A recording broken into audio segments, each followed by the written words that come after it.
नमस्कार T9 मराठीमध्ये आपल्या सगळ्यांचे स्वागत। मी निखिला। महत्त्वाची बातमी, राष्ट्रवादीमध्ये उपमुख्यमंत्री पदासाठी आता हालचाली सुरू झाल्या आहेत। उपमुख्यमंत्री पदासाठी सुनेत्रा पवार यांचं नाव आघाडीवर असल्याचं बोललं जाते। प्रफुल्ल पटेल भुजबळांनी सुनेत्रा पवारांची भेट घेतली, त्यामुळे दादांच्या अकाली एक्झिट नंतर महाराष्ट्राचं राजकारण आता बदलणार का असा प्रश्न उपस्थित होत आहे।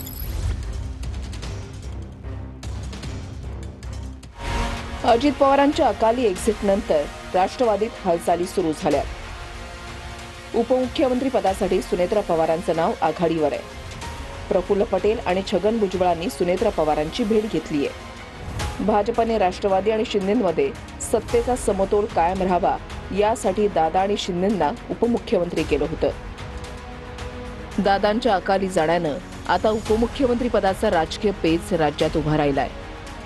राष्ट्रवादीचे 41 आमदार आहेत, त्यामुळे दादांच्या जागी उपमुख्यमंत्री पदाचा राष्ट्रवादीचा दावा कायम राहणार आहे। दादांच्या जाण्यानं उपमुख्यमंत्री हा त्यांच्याच घरातून होणार की पक्षातून होणार याकडे आता सर्वांचं लक्ष आहे। राजकीय वर्तुळात सध्या उपमुख्यमंत्री पदाची राष्ट्रवादीतून 4 मोठ्या नावांची चर्चा आहे। या 4 नावांमध्ये सर्वात आघाडीवर दादांच्या पत्नी सुनेत्रा पवार यांचं नाव आहे। इतर 3 नावांमध्ये सुनील तटकरे, प्रफुल्ल पटेल आणि छगन भुजबळ यांचं नाव आहे। हे तीनही नेते राष्ट्रवादीमध्ये अनुभवी आणि ज्येष्ठ म्हणून ओळखले जातात।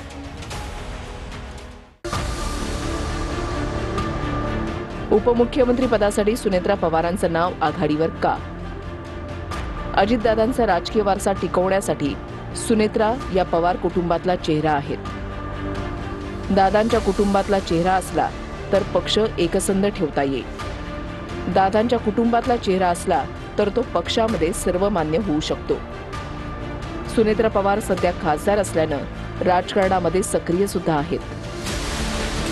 उपमुख्यमंत्री पदासाठी प्रफुल्ल पटेलांचं नाव चर्चेत का? प्रफुल्ल पटेल राष्ट्रवादीचे कार्यकारी अध्यक्ष आहेत। पक्षात वरिष्ठ आणि अनुभवी नेत्यांमध्ये त्यांचा समावेश आहे। केंद्रातल्या आणि राज्यातल्या राजकारणाचा प्रफुल्ल पटेलांना दीर्घकालीन अनुभव आहे। उपमुख्यमंत्री पदासाठी सुनील तटकरेंचं नाव चर्चेत का? सुनील तटकरे हे राष्ट्रवादीचे प्रदेशाध्यक्ष आहेत। सुनील तटकरे हे कोकणातला राष्ट्रवादीचा प्रमुख चेहरा आहेत। सुनील तटकरेंना राज्यातल्या राजकारणाचा अनुभव आहे।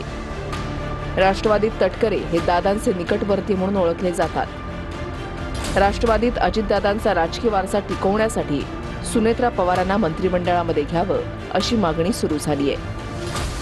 अजित पवारांनंतर सुनेत्रा पवारांना मंत्रिपद देण्यात यावं अशी मागणी नरहरी झिरवाळ यांनी केली आहे। सुनेत्रा पवारांना मंत्रिपद द्यावं अशी कार्यकर्त्यांची मागणी असल्याचं झिरवाळ म्हणालेत। दोन्ही राष्ट्रवादी एकत्र आल्याच आहेत, आता वेगळं राहून चालणार नाही अशी प्रतिक्रिया झिरवाळांनी दिली आहे। त्यामुळे अजित पवारांच्या निधनानंतर सुनेत्रा पवार बारामतीच्या आमदार होणार का अशा चर्चा सुरू झाल्यात। सुनेत्रा पवार सध्या राज्यसभा खासदार आहेत, त्यामुळे बारामती विधानसभेत पार्थ पवार किंवा जय पवार यांच्यापैकी एक जण पोटनिवडणूक लढवू शकतो असंही बोललं जात आहे। सध्याच्या परिस्थितीमध्ये सुनेत्रा पवार यांना उपमुख्यमंत्री करायचं हा एक जास्तीत जास्त इझिली होण्यासारखा हा पर्याय आहे। दुसरा पर्याय असा की ह्या निवडणुकीच्या अगोदर राष्ट्रवादी काँग्रेसचे दोन्ही गट एकत्र येतील असं चित्र होतं। म्हणजे कार्यकर्ते जवळ आलेले आहेत, आता नेत्यांनी फक्त निर्णय घ्यायचा थोडा शिल्लक होता। पण मला असं वाटतं की दोन्ही पक्ष एकत्र येण्यामध्ये एकच महत्त्वाचा प्रॉब्लेम आहे की शरद पवार यांनी एनडीएकडे जायला तयार होतील का? सुनेत्रा पवार यांना राजकारणाचा मंत्रिपदाचा असा अनुभव नाही, ही गोष्ट खरी आहे। पण त्यांची सगळं वाढ आणि विकास हा राजकीय घराण्यातच झालेला आहे। सुनेत्रा पवार यांना तातडीने उपमुख्यमंत्री करणं हा एक ऑप्शन असू शकतो। दोन्ही राष्ट्रवादी काँग्रेस एकत्र आले तर मग मात्र जयंत पाटील यांच्या नावाचा विचार केला जाऊ शकतो, किंवा मग त्या ठिकाणी त्या केसमध्ये सुप्रिया सुळे यांचा देखील विचार केला जाऊ शकतो की कुणाचा विचार केला जाऊ शकतो। सुनेत्रा पवार काय निर्णय घेतात हा देखील कळीचा मुद्दा आहे। महत्वाकांक्षेला पालवी फुटते, त्याच्यामुळं तटकरे काही कमी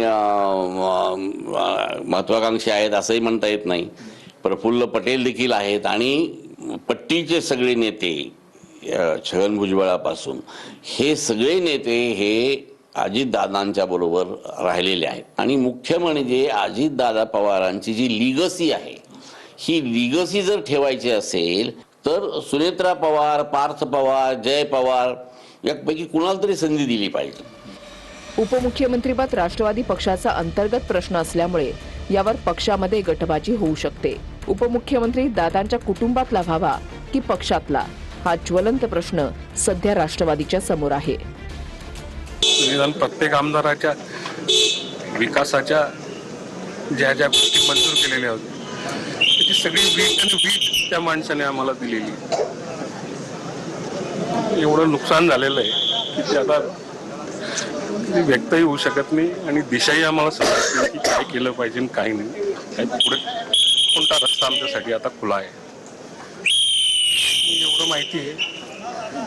आम्ही पवार कुटुंबाच्याच मागे राहतो. तर खासदार सुनेत्रा वहिनी, पारदादा, जयदादा यांच्यासोबत खंबीरपणे आणि निस्वार्थीपणे उभं राहणं काम आहे. ते जेव्हा आपण उभं राहू तेव्हाच ती माननीय अजितदादांना भावपूर्वक श्रद्धांजली राहील.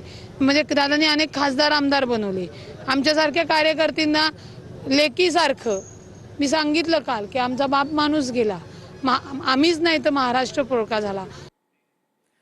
शरद पवारांच्या राष्ट्रवादीच्या बड्या नेत्यांकडून सुनेत्रा पवारांची भेट घेण्यात आलेली आहे. जयंत पाटील, शशिकांत शिंदे, अनिल देशमुख यांनी सुनेत्रा पवारांची भेट घेतलेली आहे. पवारांच्या राष्ट्रवादीमधील बड्या नेत्यांनी सुद्धा सुनेत्रा पवार यांची भेट घेतली. याआधी प्रफुल्ल पटेल आणि छगन भुजबळ यांनी सुनेत्रा पवारांची भेट घेतलेली आहे.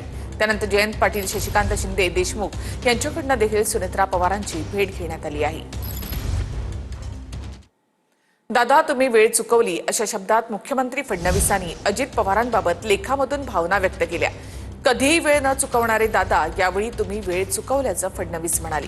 माझा जवळचा दमदार दिलदार मित्र मी गमावला असं म्हणत फडणवीसांनी दादांना श्रद्धांजली वाहिली आहे.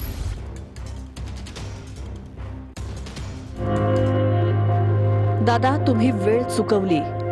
मंत्रिमंडळ बैठकीत एकत्र होतो.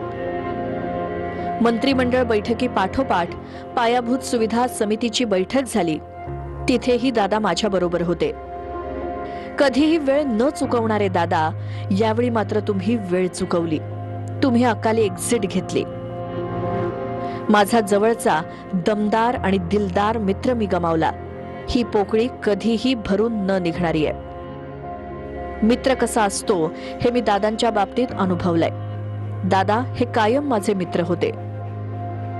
दूरगामी व्हिजन असलेले नेते फार कमी असतात. दादा हे त्यापैकीच एक आहेत. शब्दाला जागणारा नेता.